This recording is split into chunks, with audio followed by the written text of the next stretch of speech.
Hey my lovelies, happy Sunday and welcome to day number 15 of Vlogmas. So it is just after 9 a.m. on Sunday morning and your girl is just getting in from church. Yes, you heard me correctly, getting in from church, not going to church. I went to the early service at 7 o'clock because I knew I wanted to get home early and have as much time to get some stuff done today as I possibly could. Today is going to be a hell of a day. So I have to do my usual adulting duties and prepare Sunday lunch, but I also have a special project that I need to add finishing touches to, and I need to have it photographed today. Now, in case you didn't know, I am hosting a special Christmas sewing challenge called Secret Christmas, and that reveal is going to go live right here on Vlogmas on the 20th of December. Now, I don't want to tell you too much about the challenge today, save and accept that it features 18 amazing sewists from over on Instagram. Now, I reached out to many people, you guys. Not everybody was able to say yes, but 18 sewists agreed to participate in this challenge. Now, I was really concerned about representation. I wanted this challenge to demonstrate to our sewing community how the gift of sewing has brought so many people together from many different walks of life, different ages, different races, different sexes and genders, different occupations.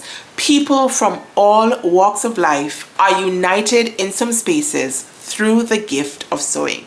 So I'm really excited to showcase the work of all of these amazing people, and I'm hoping that when you see these reveals that you will be inspired to go ahead and give them some support on their respective social media platforms. Now, the reason I'm down to the wire is because I have not been sewing much over the last 2 months. I do have a herniated disc in my back, and it makes it really painful to sit and bend over at my machine, to bend over at my cutting table, and so on and so forth. So I really have had to take a step back from sewing for the last 2 months. I have done little bits and pieces here and there, but nothing like what I'm usually capable. Granted though, I am pretty last minute by nature, so maybe even if I didn't have this injury, maybe your girl would have still been down to the wire today trying to finish up her make. Anyways, she's almost there, just some finishing touches to go, and then hopefully, all things being well, I'll be able to get my photographs done and dusted with the help of my husband. Now, in true Vlogmas fashion, let's rewind so you can see what I got up to yesterday. Right, so today's question is this one. How do you organize and store your patterns? So go ahead and leave me a comment down below and let me know, how are you guys organizing and storing your sewing patterns? Right, so how do I go about storing my patterns? So I'm going to share with you how I store both types of patterns, PDF patterns and printed patterns. So let's start with PDF patterns first. Now that's pretty simple. I have a sewing folder on my computer, and within that folder I have created subfolders sorted by the indie pattern company. So for example, I have a folder for Sew Over It London, I have a folder for Helen's Closet, I have a folder for the digital Big 5 patterns, so one for McCall's, one for Vogue, one for Simplicity, one for Butterick, and so on and so forth.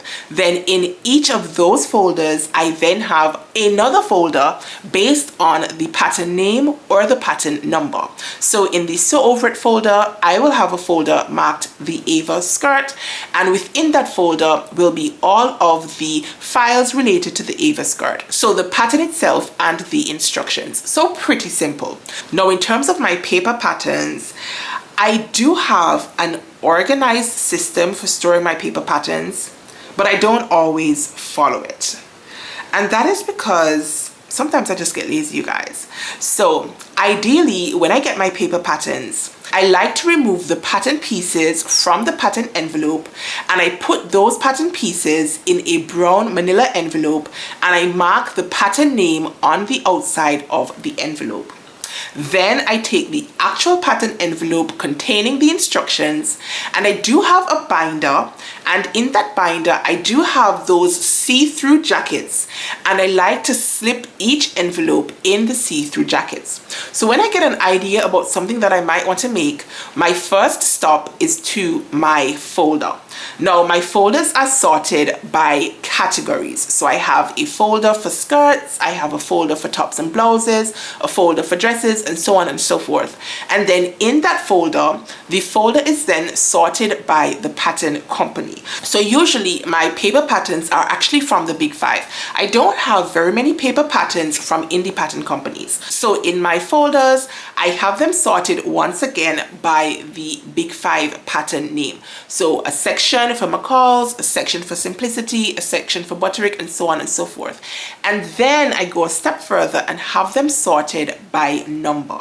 So when I take up my folder, my dresses folder for example, I will see my McCall's patterns first, and they will start from the lowest number up to the highest number. So for example, if the lowest number happened to have been 1, then I would have McCall's pattern number 1 first, then pattern number 2 second. Maybe I don't have pattern number 3, but I have pattern number 4, so pattern number 4 will follow, and so on and so forth. So I can easily go to my folder, and I deal with it almost like a catalog. So I can have a flip through and decide which pattern I want to make, pull my pattern, and then I go to the box that I have all of my manila folders stored in, and then I look for the corresponding number on the pattern envelope, and then I pull it.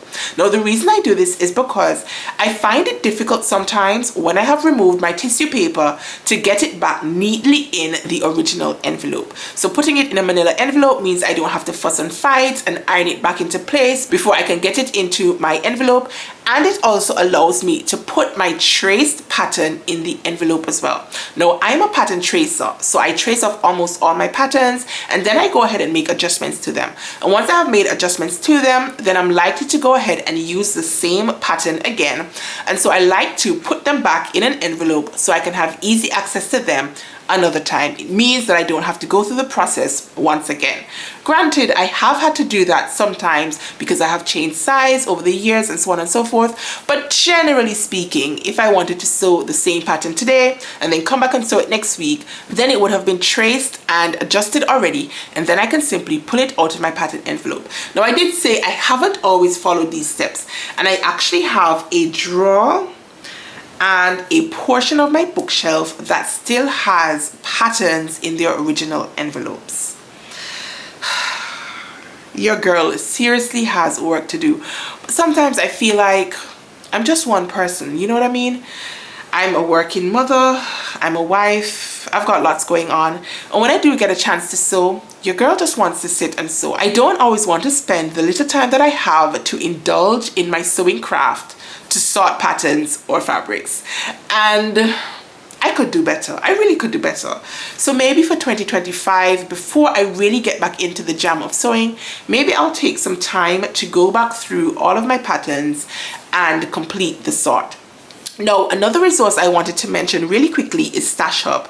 Now, I have recently enough within the last year joined Stash Hub. Stash Hub is created by Yvette. You can find her over on Instagram as Blossom Sandwich, or you can just follow Stash Hub, and the app provides both a free and a paid version. Now, I have the free version and I find that it works just fine. It allows you to catalog digitally all of your sewing patterns, your fabrics, and your notions, so you can have all of the information that you need for your sewing desires right at the press of a button. I have started using the Stash Hub. I have input some of my fabrics and some of my patterns. I don't think I've made it even halfway through my fabrics, and probably not even quarter way through my patterns. So again, another resource that I really do need to buck up on and take full advantage of in 2025. So I'm hoping that I can dedicate a little bit more time to organizing my sewing resources. If you have never heard of Stash Hub, I would definitely encourage you to go ahead and check it out. Remember, I said there is a free version, so you can download it, try it out, and see if it's something that works for you. Right, so now that you know how I store my patterns, both the paper patterns and the PDF versions, be sure to leave me a comment down below and let me know, how do you guys store your sewing patterns? Do you have more paper patterns or do you have more PDF patterns? And how do you store either or both of these types of patterns?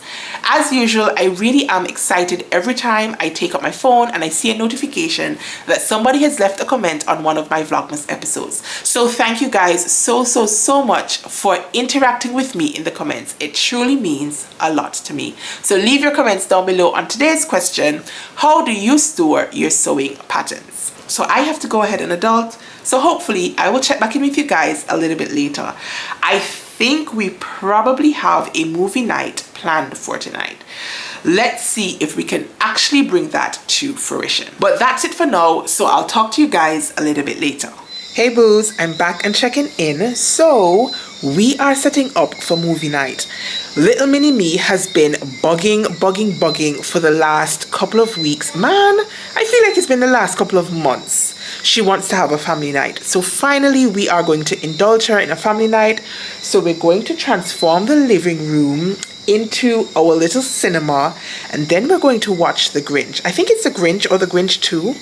One of those. We're going to watch a movie. So I'm going to set up, and then I think I'm going to go and sort out a little bit of popcorn, and then maybe I'll be able just to show you guys a little bit of what we have done, but then I'm going to have to leave you because I want to enjoy our movie as a family. So let me call her to help me set up. Nyla! It's cold outside, but the fire keeps us warm. We can spend the night underneath the mistletoe. If you guys do not have a couch that can transform into a bed, what even are you doing? It is perfect for nights such as this. It means that I don't have to be busting my backside on the floor. It means that I can be comfortable, and it means I can probably fall asleep as well. But I guess we'll see what ends up happening. Everything will be okay, 'cause all I wanna do is spend this holiday with you. Tomorrow it is Christmas, the first for me and you. I've longed for this moment to have you for myself, in a cabin out in nowhere, just us and no one else. I've decorated everything till we're perfect for this week. Tomorrow. You want popcorn? Alright, just a minute. Alright folks, so we're all laying down and we are about to start watching the movie. So that means I will have to check back in with you guys much later, assuming your girl does not fall asleep here on this couch. So for now, peace. Ever been, it's safe to say that my love for you is true. Tomorrow it is Christmas, the first for me and you. Alright beloveds, so I survived the movie, but it is way past midnight and your girl is no longer in her 20s. So you know what that means. Straight to bed I go. So I'll see you again tomorrow for day number 16 of Vlogmas. Until then, night night. Don't let the bed bugs bite. Peace. I longed for this moment to have you for myself, in a cabin out